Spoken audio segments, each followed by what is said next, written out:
Hello everyone, welcome to शिक्षा bridge. आज हम बात करेंगे क्लासिफिकेशन ऑफ बिजनेस स्टडीज़ की।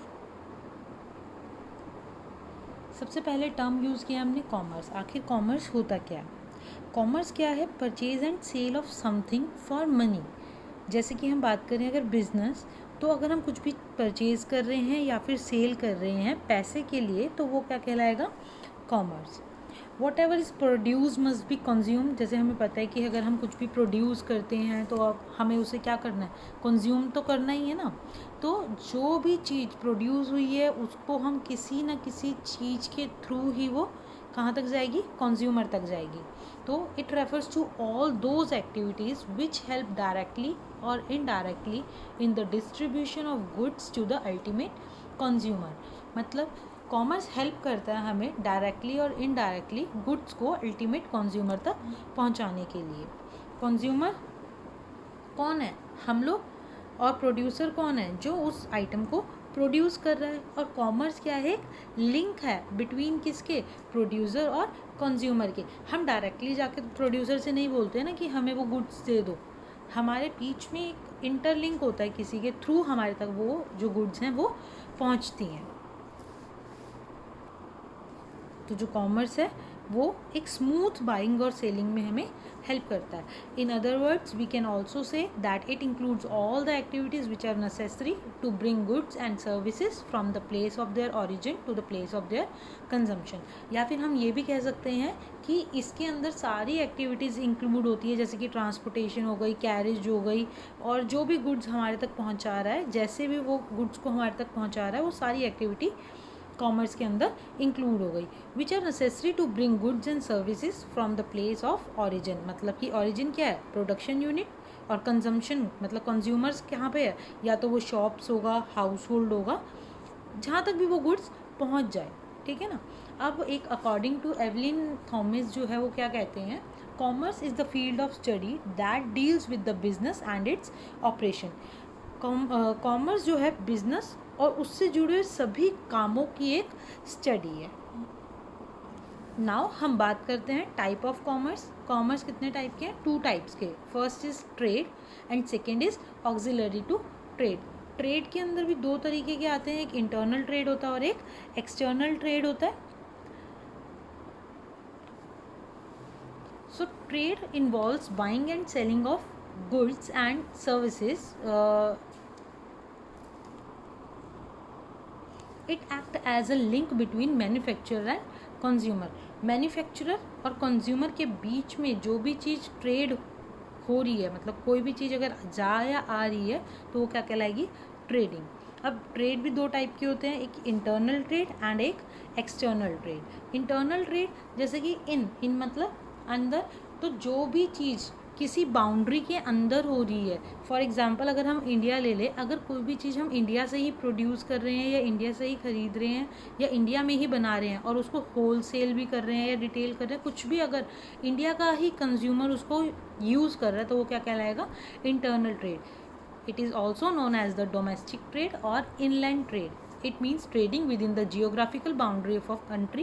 Both the buyer and seller belongs to the same country. जो इंडिया है, अगर हम इंडिया का एग्जांपल ले रहे हैं, तो इंडिया में ही वो प्रोड्यूस हो रहा है और इंडिया में ही वो यूज़ हो रहा है। तो बायर भी कहाँ का हो गया? इंडिया का। और सेलर भी कहाँ का हो गया? इंडिया का। अब इंटरनल ट्रेड के भी 2 पार्ट्स हैं, wholesale trade and retail trade. अब होलसेल क्या है? होलसेल सुना भी होगा हमने जनरल लैंग्वेज में कि हम होलसेल में चीज़ लाए तो हमें सस्ती मिली, या रिटेल में हमें वो चीज़ महंगी पड़ती है। तो ऐसे ही है होलसेल ट्रेड जो होता है, buy goods in the large quantity directly from the producer and sell them in the small quantity to the retailer. Retailer को वो क्वांटिटी हम स्मॉल करके, मतलब छोटी छोटी क्वांटिटीज़ देंगे, और प्रोड्यूसर से क्या लेंगे? हम होलसेल में उसको परचेज़ कर लेते हैं। ये जो है एक ब्रिज करता है, गैप जो है गैप पूरा करता है किसके बीच में? प्रोड्यूसर के, between the producer and the retailer, like shopkeepers. Shopkeeper directly producer से नहीं लेता है, वो क्या करता है? होलसेल में नहीं लेके वो रिटेल में ले लेता है, थोड़ा थोड़ा सा सामान, ज़्यादा नहीं बिकता इसलिए। क्या करते हैं वो, अगर जैसे सामान को क्या करते हैं फिर वो थोड़ी थोड़ी क्वांटिटीज़ में ले लेते हैं. अब रिटेल ट्रेड की बात करें तो रिटेल ट्रेड क्या, it means buying and selling of goods and services in the small quantity. It bridges the gap between the wholesaler and consumer. जो रिटेल शॉप्स हैं, जो हमारी कॉलोनीज़ में या सोसाइटीज़ में रिटेल शॉप्स होती हैं, उनसे हम क्या करते हैं, हम जाके एक बिस्किट का पैकेट ले लेते हैं या 1 सोप बार ले लेते हैं, 1 शैम्पू पाउचेस ले लेते हैं. तो हम ये क्या कर रहे हैं, हम उनसे बहुत छोटी क्वांटिटी ले रहे हैं. तो जो रिटेलर्स हैं वो होलसेलर और कंज्यूमर के बीच में एक गैप को कवर करते हैं. अब बात आती है एक्सटर्नल ट्रेड्स की. अब एक्सटर्नल क्या है, एक्सटर्नल मीन्स बाहर, तो it is also known as the foreign trade. It in other words it also refer as to buying and selling of goods and services between the 2 or more countries. ये जो है trade किसके बीच में होता है, 2 और more countries के बीच में. मतलब अब तक क्या था, इंटरनल ट्रेड मीन्स एक ही बाउंड्री के अंदर हम परचेज और बाइंग और सेलिंग कर रहे थे. अब इसमें क्या हो रहा है, बाइंग एंड सेलिंग तो कर रहे हैं हम, लेकिन अब क्या कर रहे हैं, कंट्री टू कंट्री, मतलब कि एक कंट्री से दूसरी कंट्री में क्या हो रहा है, एक्सपोर्ट और इम्पोर्ट. अब इम्पोर्ट और एक्सपोर्ट क्या होता है, परचेज़ करना. अगर हम किसी कंट्री से कुछ और चीज़ परचेज़ कर रहे हैं, फॉर एग्जांपल हम यूएई से या ईरान से पेट्रोलियम प्रोडक्ट्स जो है परचेज़ करते हैं, तो दैट इज़ इम्पोर्ट. और एक्सपोर्ट मींस अगर हम कोई भी चीज़ अपनी कंट्री से दूसरी कंट्री में भेज रहे हैं या सेल कर रहे हैं दूसरी कंट्री को, तो that is known as export. जैसे हमारी जो इंडिया, अगर हम एग्जांपल ले रहे हैं, तो इंडिया से बहुत ज़्यादा क्वांटिटी में एग्रीकल्चरल जो प्रोडक्ट्स होते हैं वो ही एक्सपोर्ट होते हैं. और we can say that the India is the exporter of agricultural products. Next point है इंटरपोर्ट. अब इंटरपोर्ट क्या होता है, जैसे हमने क्या किया, किसी कंट्री से कोई प्रोडक्ट परचेज़ कर लिया, लेकिन उसको हम यूज़ नहीं कर रहे हैं. हम क्या कर रहे हैं, उस प्रोडक्ट को हम किसी दूसरी कंट्री में सेल आउट कर रहे हैं. तो it refers to the import of goods for the purpose of export. In simple terms, we can say that we purchase goods and services from the one country and sell them into the other country. India जो है कुछ सामान क्या करता है, European country से purchase करता है और उसके बाद उसको नेपाल एंड भूटान में एक्सपोर्ट करता है. तो we can say that India is importing something from other country and exporting to the other country. All right. Now अब बात आती है auxiliary to trade. What does it mean, auxiliary to trade का मतलब क्या है, कोई भी एक्टिविटी जो हेल्प कर रही है ट्रेडिंग के अंदर. ट्रेड करने के लिए बहुत सारी चीज़ों की ज़रूरत पड़ती है. डायरेक्टली ऐसे तो है नहीं ना कि हमने गुड्स को प्रोड्यूस किया और डायरेक्टली हमने उसको सेल आउट कर दिया, नहीं. अब हमें क्या, कुछ एक्टिविटीज़ या कुछ चीज़ें चाहिए होती है ताकि हमारा ट्रेड जो है सक्सेसफुल हो सके. तो ऑक्सिलरी टू ट्रेड क्या है, कुछ एक्टिविटीज़ जो हेल्प करती है ट्रेडिंग में. जैसे कि हम बात करें ट्रांसपोर्टेशन की, communication, warehousing, banking and finance, insurance, advertisement. अब क्या है, अगर कोई भी गुड्स हमें चाहिए तो हम क्या करेंगे, उसको एक जगह से दूसरी जगह ले जाने के लिए हमें ट्रांसपोर्ट तो चाहिए ना. ऐसा तो नहीं है ना कि बिना ट्रक्स के या बिना किसी कन्वेंस के हम उस गुड्स को एक जगह से दूसरी जगह ला सकते हैं, नहीं, not possible. So we need transportation. Communication, अगर 2 लोगों के बीच में कम्युनिकेशन ही नहीं होगा, हमें पता ही नहीं होगा कि कौन सी गुड्स कहाँ बन रही है, तो हम उस गुड्स को परचेज़ नहीं कर सकते और हम उसका ऑर्डर भी नहीं दे सकते. तो communication is also necessary. Warehousing, what does it mean, warehousing means goods को बनाने के बाद एक स्टोर किया जाता है किसी जगह पे.